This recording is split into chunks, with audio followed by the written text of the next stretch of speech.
नमस्कार प्यारे विद्यार्थियों। आशा करती हूँ आप सभी सकुशल होंगे। जैसे कि आपको पता है, हम कबीरदास जी की साखियाँ पहले ही कर चुके हैं, उनकी व्याख्या। अगर उसमें आपको कोई भी दिक्कत महसूस होती है तो प्लीज़ आप मुझे कमेंट करके बताएं। और अब हम आगे करते हैं कबीर जी के पद यानी कि शब्द। तो पहले आपको मैं बता दूं कि जो इनके पद हैं उसमें परमात्मा कहीं बाहर नहीं बल्कि प्राणियों के हृदय में ही है, कण कण में निवास करते हैं। उन्हें किसी मंदिर मस्जिद में ढूंढने की आवश्यकता नहीं है। इस बात पर उन्होंने बल दिया है कबीरदास जी ने। तो पहले पद में ये बात है, शुरू करते हैं।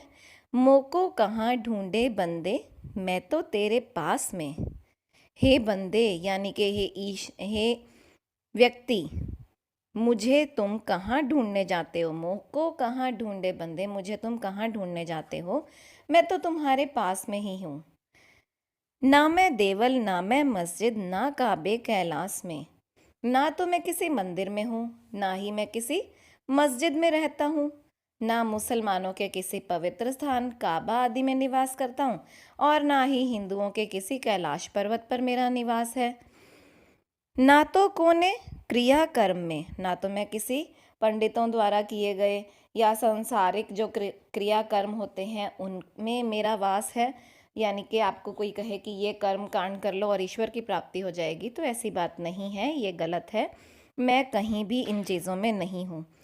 नहीं योग वैराग में, ना ही मैं किसी योग साधना से प्राप्त होता हूँ या वैरागी हो जाने पर प्राप्त होता हूँ, यानी कि संसार को त्याग कर या पलायनवाद की नीति को अपनाकर आप वैराग्य धारण कर ले, सन्यासी बन जाए, साधु बन जाए, उससे मैं आपको मिलूंगा। खोजी होए तो तुरते मिली हो, यदि तुम सच्चे खोजी हो, यदि तुम सच में मुझे पाना चाहते हो, सच्चे भक्त हो, सच्चा खोजने वाला हो, तो मैं तुम्हें पल एक क्षण भर की तलाश में मिल सकता हूँ। कैसे कहते हैं वो, पल भर की तलाश में, एक क्षण की तलाश में मिल सकता हूँ। कह कबीर सुनो भई साधो, कबीरदास जी कहते हैं, हे साधु पुरुष यानी कि हे सज्जन, हे ज्ञानवान पुरुष, सब श्वासों की श्वास में, मैं तो सभी प्राणियों के श्वास में, उनके सांस में ही निवास करता हूँ। मेरा निवास तो सभी प्राणियों के हृदय में है। इसलिए परमात्मा को हमें बाहर किसी मंदिर मस्जिद में ढूंढने की अपेक्षा कहाँ ढूंढना चाहिए, हृदय में ही खोजने या अनुभव करने का प्रयास करना चाहिए। पूरे का मतलब ये हुआ, एक तो आप किसी को दुख नहीं पहुंचाइए क्योंकि उसके हृदय में ईश्वर का वास है, और दूसरा जो मुख्य अर्थ है वो ये है कि ईश्वर बाहरी दिखावे यानी कि कोई भी उन्होंने ये भी कहा है कि कर का मन का डारी के मन का फिर, तो इसलिए अपने हृदय में ही आप ईश्वर को ढूंढो। किसी मंदिर में, किसी दिवालय में, किसी कैलाश पर्वत पर ईश्वर का वास नहीं है। ये था इसका मुख्य भाव, और यही सत्य भाव भी है। अच्छा, इसमें भाषागत काव्य सौंदर्य अगर देखें तो मैं आपको पहले ही बता चुकी हूँ कि कबीरदास जी, जायसी जी, तुलसीदास जी, ये जितने भी भक्ति काल के महारथी हुए हैं, भक्ति काल के भक्त कवि हुए हैं, वो भक्त पहले हैं, कवि बाद में है। तो उनके ऐसे में इस पद में कबीरदास जी के द्वारा जो स्वाभाविक रूप से काव्यगत विशेषताएं आई हैं उनका वर्णन हम करते हैं। सबसे पहले तो उन्होंने मुख्य भाव और एक सार्वभौमिक सत्य की बात कही है कि ईश्वर जो है सबके हृदय में वास करते हैं, वो सर्वव्यापक हैं, कण कण में विद्यमान हैं। कोई व्रत तीर्थ उपवास की आवश्यकता नहीं है, सच्चे मन से भक्ति करने पर वो हर प्राणी की श्वास में विद्यमान है, उसको मिल सकते हैं। संपूर्ण पद में अनुप्रास अलंकार है। स्वर मैत्री के कारण भाषा लय युक्त हो रही है। शब्द चयन अत्यंत उपयुक्त है। भगवान केवल मंदिर मस्जिद में नहीं है, किसी योग वैराग में नहीं है, बाहरी दिखावे में नहीं है, वो तो हमारे हृदय में है। ये बात को स्पष्ट करने का बड़े सुंदर शब्दों में उन्होंने प्रयास किया है, जो एक सफल प्रयास रहा है। और उसके अलावा भाषा अत्यंत सरल है, जैसा जैसा हम पढ़ रहे हैं वही उनका अर्थ भी है। तो आगे चलते हैं। संतों भाई आई ज्ञान की आंधी रे, संतों भाई आई ज्ञान की आंधी रे, भ्रम की टाटी सबे उड़ाया रहे न बांधी। शब्दार्थ पहले देख लेते हैं। टाटी मतलब छान के चारों तरफ फूस लगाई गई ओट या पर्दा, आपने झुग्गी झोपड़ी देखी होंगी उस तरह से। उड़ानी यानी कि उड़ गई।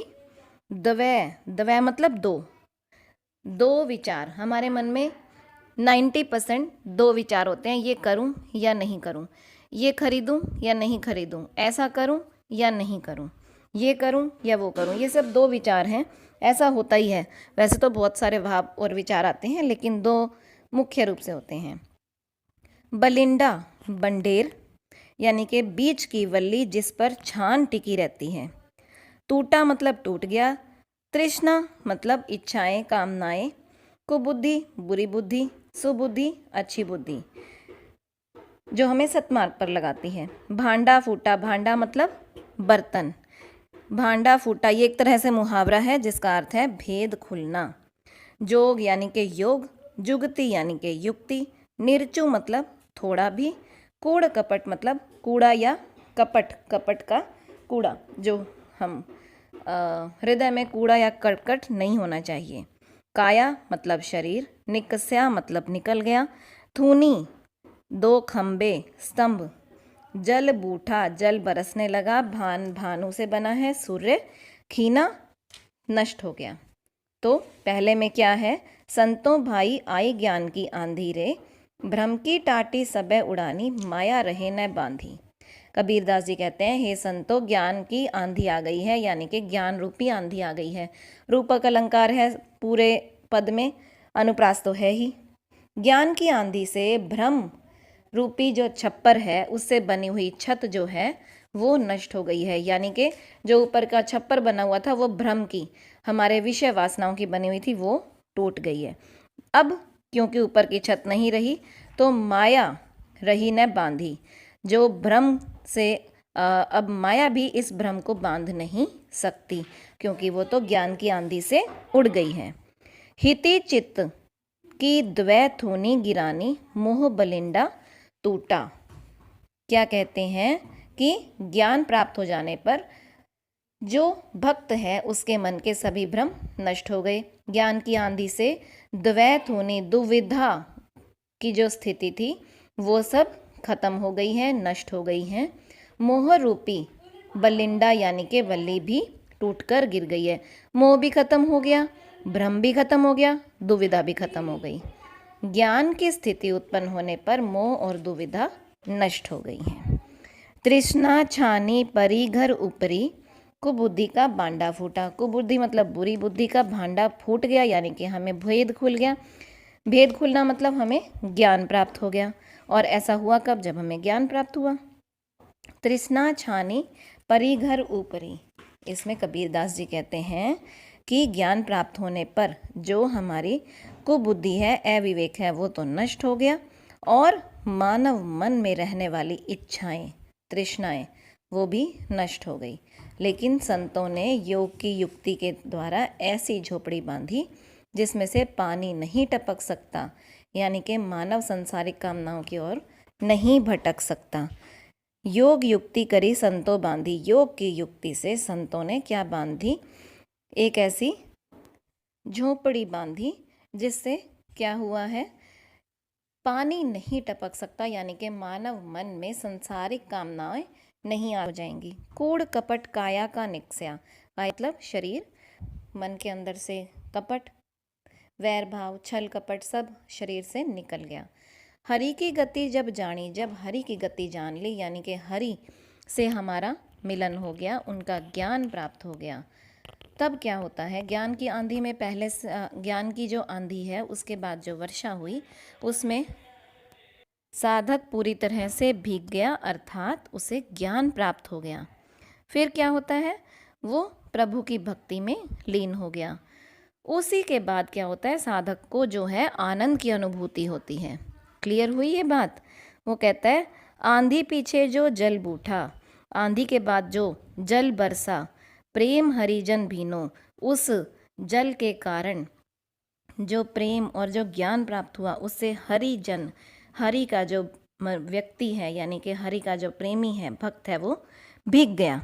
कह कबीर भान के प्रकटे, भान मतलब भानु यानी कि सूर्य। कबीरदास जी कहते हैं कि सूर्य के प्रकट होने पर उदित भया, सूर्य उदित हो गए, उदय हो गए, यानी कि ज्ञान रूपी सूर्य के उदित होने पर तम खीना, तम नष्ट हो गया, तम तिमिर अंधकार जो है वो समाप्त हो गया, और ईश्वरीय ज्ञान की प्राप्ति होने पर अज्ञान नष्ट हो गया, साधक के मन में आनंद उत्पन्न हो गया। आपको समझ आया तो अच्छी बात है, नहीं आया तो प्लीज़ मुझे आप कमेंट करके बताइए, और हो सके तो इसे प्लीज़ अपने व्हाट्सएप और फेसबुक ग्रुप में शेयर भी कर दें।